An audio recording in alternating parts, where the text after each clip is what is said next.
On exponential and logistic functions.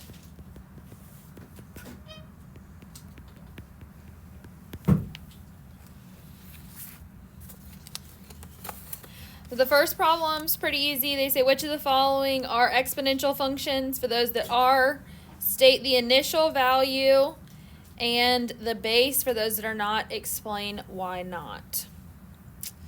So 2 y equals 3 to the x. Is this an exponential function? Yes. Yes, it is. So it is exponential. So then we need to state what the, I don't know why I just put a colon there. We need to state what the base is and the initial value. So the base should be easy. It's whatever is being raised to the power, which obviously in this case it's being raised to x. So the only thing that it can be is 3, so that's our base. And then the initial value would be like if we plugged in 0, what is it? 1. And it would be 1. Because 3 to the 0 is 1. So the initial value is 1. So when we're finding initial value, we just plug in 0 for what our power is. Yeah, because you could have an exponential function that's like this. In which case that its initial value is not, because it's been shifted up. So if it was, what's sort of the initial value be 5? Yeah. Usually you're not going to end up with that, but yeah, you can have that. Like for what we're doing, I mean. 4. Y equals 4 squared. Is this an exponential function? Yes. No. Wait, no, because there is no x. What kind of function is this? Horizontal. Power function. It's a straight line. It is a constant function because it's a straight line. Good job. You could say linear potentially because it's obviously just a line that does this, but it's not exponential. It is a constant function because it's just y equals a number.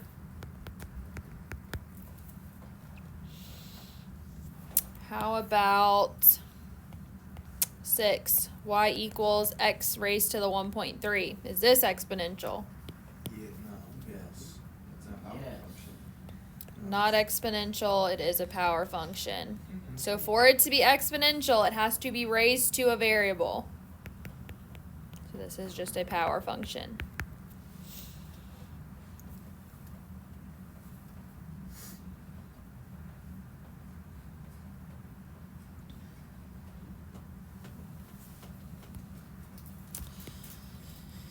Compute the exact value of the function for the given x value without using a calculator. 8. F of x equals 6 times 3 to the x. And we're doing this for x is equal to -2. So all this is telling me to do is raise or replace x with -2 and solve. So this is going to be 6 times 3 to the -2. What does the next negative exponent tell me to do? Fractionize it on the bottom. Yep, move it to the bottom. So this would be 6 over 3 squared, or 6 over 9, which reduces to 2/3. Now, you don't have to write out every little thing I just wrote. You could have gone pretty much straight to here from this step here, but just to show you the process to review. 10 f of x equals 8 times 4 to the x for x equals -3/2.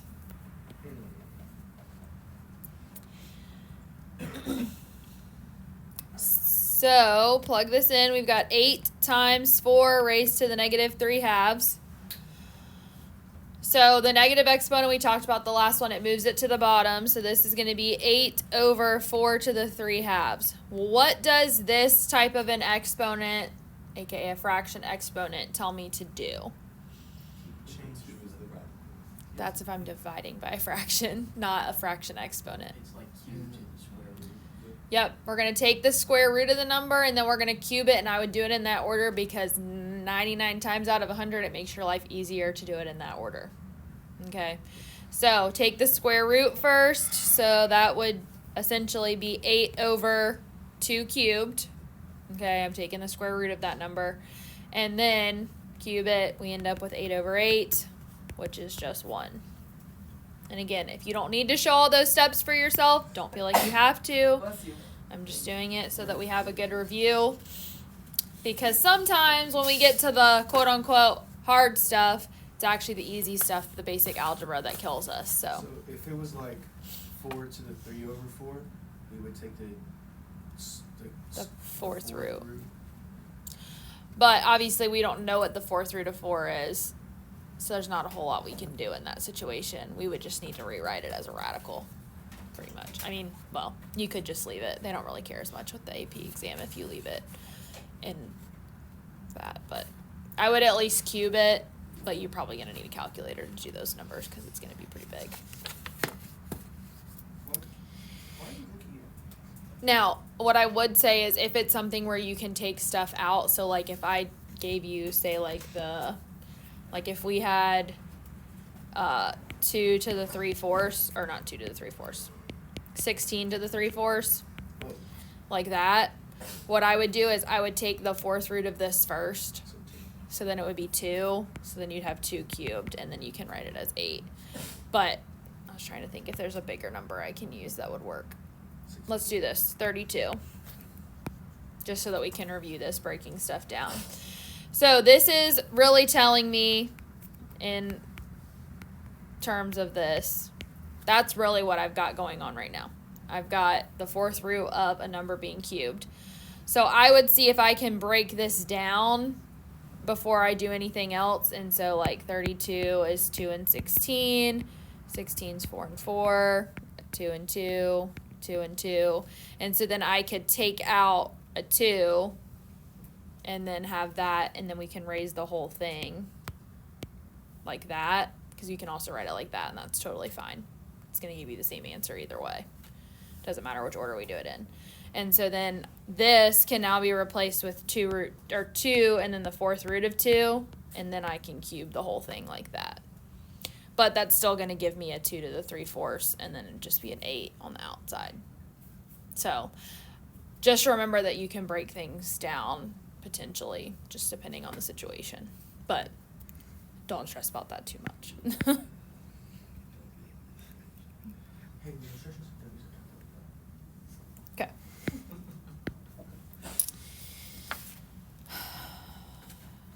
All right. This next one is a little bit, I don't know, it's just a weird problem. But in exercise 11 and 12, determine a formula for the exponential function whose values are given in table 3.6. So they've given you a table that has like an x column and then an f of x column and a g of x column. I'm only going to write the ones that we're actually using for this problem. The one you'll have for homework, you'll use the other column. So number 12 says that it's g of x. So I'm writing an equation, an exponential function for g of x with the given information.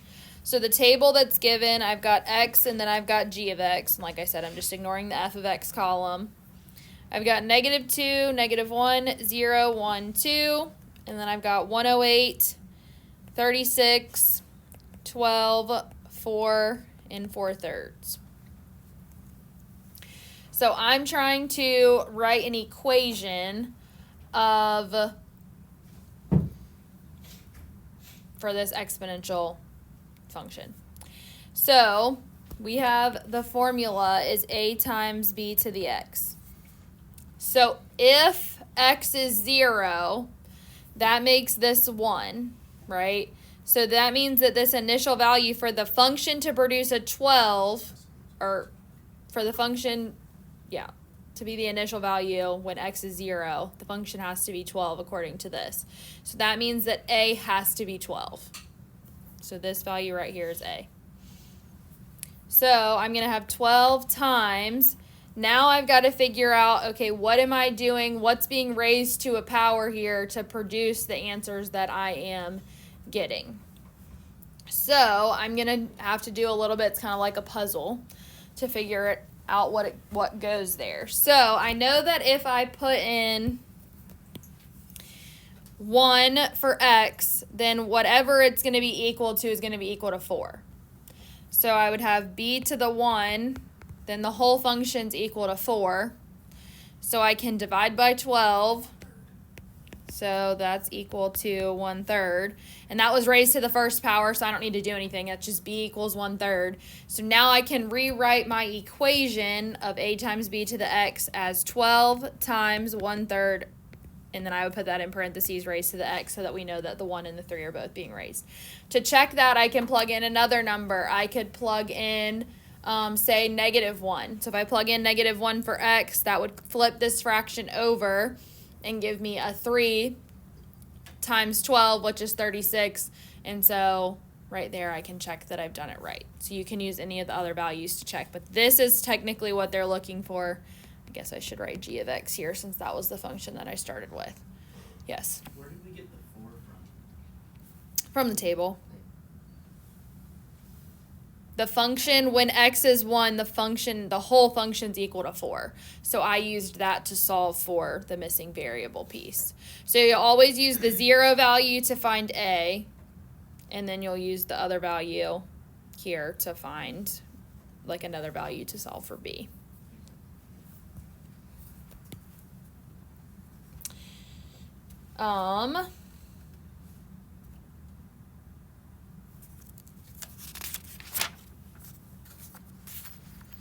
All right, big jump here to 32. State whether the function is an exponential growth or decay function and describe using in-behavior limits. So limits have not disappeared from us after chapter 2. So we have f of x is equal to 1 over e raised to the x. So I need to figure out, is this an exponential growth or decay function? And I can do that using limits to tell me what's going on. But you can also kind of think about it by like plugging in a few points and seeing what happens to your graph as it goes from like negative to positive. So you could look at this as, say, like -1, 0, and 1. So if I plug in -1 for x, I would have e, right, because it's going to flip the fraction. If I plug in 0, it's 1, and e is approximately like 2.71-ish. And then I could plug in 1, well, it's 1 over e. So I can tell that my graph is doing something like this without me having to do a whole lot of thinking. So what is that? Is this growth or decay? Decay. Decay. So I know that this is going to be a decay function, but I'm going to confirm that with limits. Okay, so to do that, I'm going to look at the limit as x approaches -infinity. So as x goes really far this way, what's happening to this function? So if I plugged in, like, you don't need to even do anything super drastic, but like -300, what's happening to this? It's getting smaller. Bigger. It's getting way bigger because it's going to end up being e to the 300 because it's a negative number, so it's going to flip it and e to the 300. That's like 2 to the 300. I mean, even you can think about it as 2 or 3. It's technically closer to 3. 3 to the 300 is a really big number, so this is going to infinity. So that tells me that it's up here. So then, with an exponential function, one of them is going to infinity, and one of them is going to go to 0. So the other one should go to 0, but we'll confirm that here. So we've got the limit as x approaches positive infinity of f of x. So if I take this and I plug in a number like 100. 100. Honestly, with exponentials, you're going to see it just by going out by even 50. You're going to see it.